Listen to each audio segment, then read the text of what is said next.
மனிதானே மகத்தானவன், மனிதானே மகத்தானவன், மனிதானே மகத்தானவன். அரசியல்ல இன்னைக்கு பிஜேபிக்கு வளர்ச்சியா இல்ல ஏடிஎம்கேக்கு வளர்ச்சியா திமுகவுக்கு வளர்ச்சியான்னு சில விஷயங்களை நம்ம பார்க்கலாம். அதை பத்தி தான் இந்த பதிவில் நம்ம பேச போறோம். இது நம்ம சேனலை சப்ஸ்கிரைப் பண்ணாதவங்க சப்ஸ்கிரைப். அதாவது தமிழகத்தில் சில கட்சிகள், அதாவது கூட்டணி கட்சிகள், நாங்கள் தான் பலமாக இருக்கோம், 200க்கு 200 தொகுதி வருவோம் அப்படின்னு சில கூட்டணி கட்சிகள் பேசிட்டு இருக்காங்க. இப்போ செல்வ பெருந்தகை அவர்கள் அவங்க கட்சி பலமாக இருந்து, அவங்க கூட்டணி பலமாக இருந்திருந்தான்னா விஜய் அவர்களை ஏன் வரவேற்கணுன்ற மாதிரி தான்.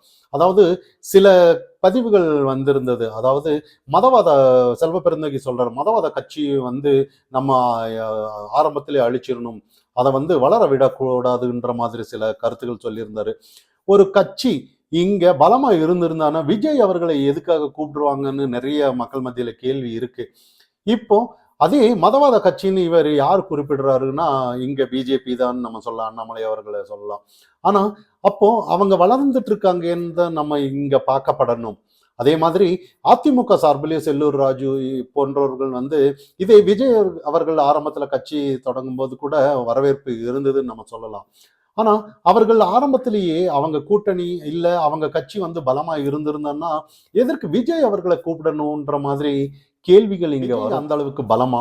விஜய் எப்படி பலமான்னு பார்த்தோம்னா, அதாவது ஒரு சினிமா துறையில இருந்திருக்கிறாரு, ரசிகர்கள் இருக்காங்கன்னு நம்ம சொல்லலாம். இதை தாண்டி அரசியல் வட்டாரத்துல என்ன இருக்குன்னு, இப்போ சாதாரணமா அவர் வர்ற ஒரு கூட்டத்துக்கு கூட போகணும்னு கூட அவ்வளோ ரெஸ்ட்ரிக்ஷன், இவர் ரெஸ்ட்ரிக்ஷன் ஆனாலும் சரி, காவல்துறை ரெஸ்ட்ரிக்ஷன் ஆனாலும் சரி, நிறைய இங்க கட்டுப்பாடுகள் நிறைய இருக்குன்னு சொல்லலாம். இப்போ மக்களை பார்க்க கூடாதுன்னு இவர் வந்தான்னா ஒரு கட்டுப்பாடு, ஒரு 3 மணி நேரமோ ஒரு மணி நேரமோ பார்க்குற வரைக்கும் போலீஸ் துறையில அந்த அளவுக்கு கட்டுப்பாடோட இருக்கணும், மக்கள் யாரும் வரக்கூடாது, பார்க்கக்கூடாது அப்படின்ற மாதிரி ஒரு நிலைப்பாடான்ற மாதிரி தான் இங்க. காரணம் என்னன்னா கூட்டம் ஆகும், அதனால நிறைய இடைஞ்சலும் சார். இப்போ அதாவது ஒரு ஆரம்பத்துல எம்ஜிஆர் காலத்துல இருந்து காமராஜ் பீரியட்ல இருந்து என்ன ஆனாலும் மக்களை சந்திக்காம இதே மக்களை சந்திக்காமையே ஓடி, அதாவது ஒரு அறிக்கை விடுறது இல்லைன்னா அப்படியே ஒரு 10 நிமிஷத்துல ஏதாவது ஒரு போராட்டத்தை கலந்துட்டு அப்படியே போயிடணும்னா எப்படிப்பட்ட ஒரு நிலைப்பாடுன்னு இங்க நம்ம பார்க்க முடியறது இல்லை.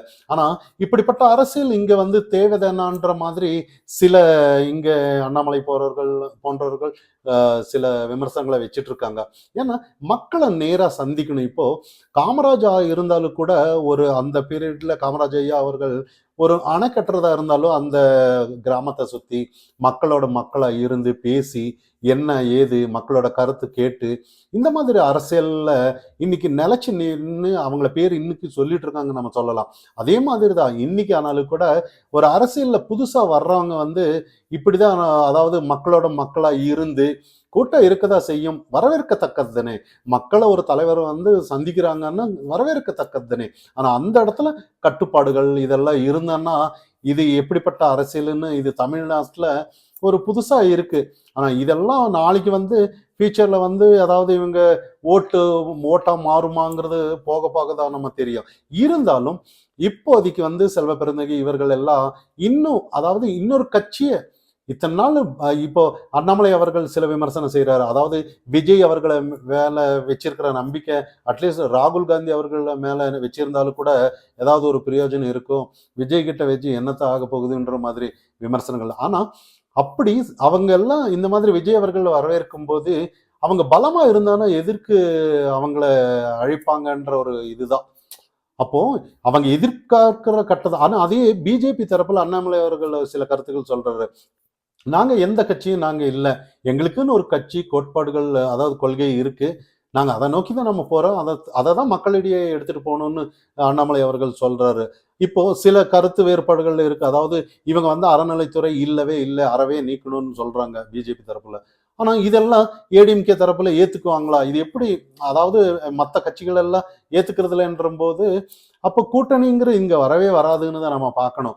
அதனால அவங்க ஸ்டாண்டா இருக்காங்க. விஜய் அவர்களை எதிர்பார்த்து நிற்கும் போது பலமா இல்லையாங்கிறது தான் இங்க ஒரு கேள்வியை ஒழிய வேற ஒன்றும் இல்லை. அதே மாதிரி திருச்செந்தூர் முருகர் கோயில்ல பக்தர்கள் அந்த கூட்டம் அலை மோதுதுன்னு நம்ம சொல்லலாம். ஆனா அந்த இடத்துல இன்னைக்கு நேத்து கூட்டம் இல்ல, என்னைக்குமே கூட்டமா தான் இருக்குன்னு சொல்லலாம். இப்போ ஒரு 6 மணி நேரம் நின்னு இருக்காங்க. நேத்து ஒரு வீடியோ பரவலா வைரல் ஆயிட்டு இருந்துச்சு. அந்த இடத்துல சேகர் பாபு ஐயா அவர்கள் அப்படியே வந்திருக்கிறாரு. அப்போ வந்து பாருங்க, அப்படியே இந்த மாதிரி கூட்டம் ஏன், ஏதாவது ஒரு நல்ல வசதிகள் பண்ணலாதானேன்னு மக்கள் கேட்கும்போது, அவரு ஒரு அசால்ட்டா ஒரு பதில் சொல்லியிருக்கிறாரு. திருப்பதி எல்லாம் போனோம்னா ஒரு நாள் நிப்பீங்கல்ல அப்படின்ற ஒரு சில கருத்துக்கள் சொன்னத நம்ம வீடியோல எல்லாம் பார்த்திருப்போம். ஆனா இது நல்லா யோசிச்சு பாருங்க. இது வந்து மக்கள் தான் முடிவு பண்ணணும். இப்போ அப்ப அவங்க கேட்கிறவங்கள வந்து ஓட்டுன்னு அவங்க கையில இருக்குல்ல. இப்போ இந்த பிஜேபி தரப்புல வந்து நாங்க வந்து அறநிலைத்துறை இல்லைன்னு சொல்றாங்க.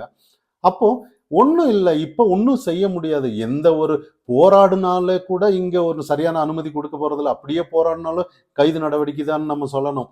அப்போ எந்த ஒரு உரிமைய குரல் வந்து யாரு கொடுத்தாலும் இந்த ஆட்சியில செவி சாய்க்கிறது இல்லைங்கிறது நம்ம எதார்த்தமான விஷயம் தான். அப்போ அத வந்து என்னன்னா, இப்போ அந்த குரல் கொடுக்குறாங்க பாருங்க. இந்த மாதிரி ஏன் இப்படி பண்றீங்க? நாங்க கட்டணம் இவ்வளோ, அறநிலைத்துறையில அவ்வளோ வருமானம் வருதுல்ல. ஏதாவது ஒரு வசதி வாய்ப்புகள் பண்ணலாம் தானே அப்படின்னு என்னதான் கேட்டாலும் கூட, அப்படி சரியா இருந்திருந்தானே ஏன் அறநிலைத்துறை எடுக்கணும்னு பிஜேபி தரப்புல சொல்லுவாங்க. அப்போ நம்ம இந்த இடத்துல புரிஞ்சுக்க வேண்டிய விஷயம் என்னன்னா, பிஜேபி வந்தா அறநிலைத்துறை இல்லைன்னு சொன்னோம்னா, அந்த கேட்கிற கேள்வி கேட்கிறவங்க வந்து அடுத்த முறை யாராவது பிஜேபிக்கு ஓட்டு போட்டா அறநிலைத்துறை இல்லாம போயிற போகுது. இவ்வளவுதான் விஷயம்.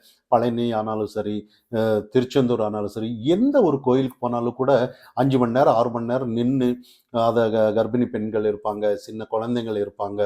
இந்த விஷயம் வந்து என்னைக்குமே இருந்துட்டு தான் இருக்கு. நம்ம மக்கள் அரசியல், அதாவது ஓட்டு போடுற நேரத்துல இந்த சிந்தனை வந்தா, யார போடணும், யாருக்கு போடணும், போடக்கூடாதுங்கிறது முடிவு பண்ணா இதெல்லாம் தாண்டி இன்னொரு விஷயம் சில இன்னைக்கு அரசியல் மத்தியில ஒரு ஆக்கப்பூர்வமான சட்ட ஒழுங்கு நடக்குது. நெறைய பாருங்க, நேத்து ஒரு நாள்லயே அவ்ளோ செயின் பறிப்பு அது இது சென்னையில அவ்ளோ மோசமா நடந்துட்டு இருக்கு. போலீஸ் அதிகாரி, போலீஸ் சீருடையில இருக்கும்போதே செயின் பறிப்பு எல்லாம் நடக்குது. ஆனா எவ்வளவு விஷயம் இங்க குரல் கொடுக்கிறதுக்கு இருக்குன்னு பாருங்க. இருந்தாலும் இன்னைக்கு என்ன பேசப்படுறாங்கன்னா, அண்ணாமலை அவர்கள் சாட்டை அடிச்சது வந்து அது வலிக்காத சாட்டை, அது வெறும் பிளாஸ்டிக்கு, அது பஞ்சு அப்படி இப்படின்னு இந்த மாதிரி அதுக்கு அவர் கருத்து சொல்றாரு. இந்த மாதிரி வாங்க, நிறைய திமுக எம்எல்ஏக்கள் எல்லாம் இந்த மாதிரி என்னோட சாட்டை அடி பத்தி சந்தேகம் நிறைய இருக்கு போல இருக்கு. ஒரு நாள் வாங்க, நல்லா வீட்டுக்கு வந்தா விருந்து வச்சு அவங்கள நல்லா உபசரிச்சு என் சாட்டையை நான் கொடுக்குறேன்.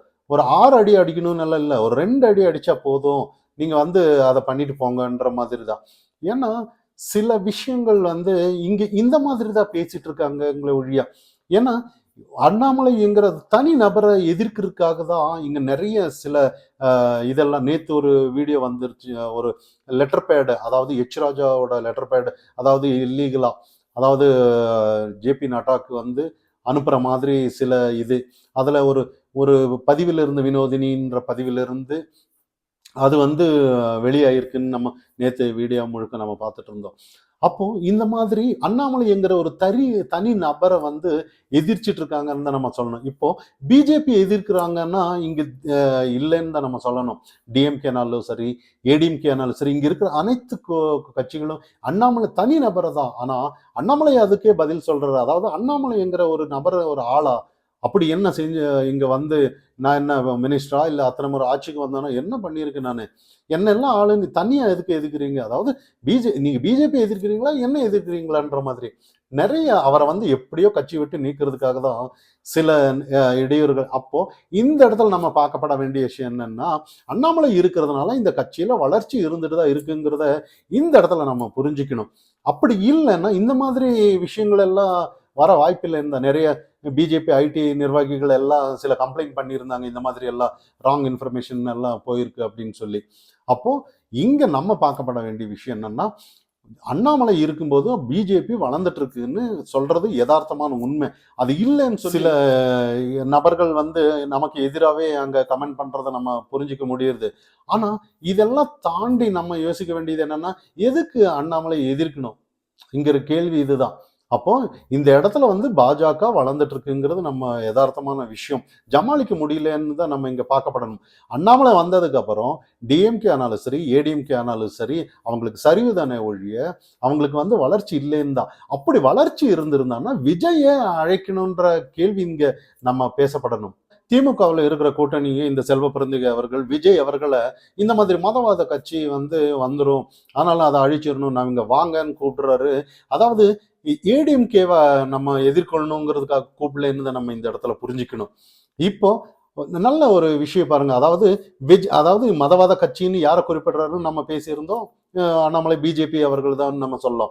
இப்ப செல்வ பிறந்தகை அவர்கள் நம்ம இங்க புரிஞ்சுக்க வேண்டிய விஷயம் என்னன்னா, அதிமுகவை நம்ம எதிர்கொள்ளணுன்ற மாதிரி விஜய் அவர்களை கூப்பிடலைன்னு தான் நம்ம புரிஞ்சுக்கப்படணும். அப்போ டிஎம்கேக்கு எதிர்கட்சி யாருன்னு மக்கள் தான் நீங்க முடிவு பண்ணணும் இந்த கருத்தை வச்சு. மனிதானி மகத்தான்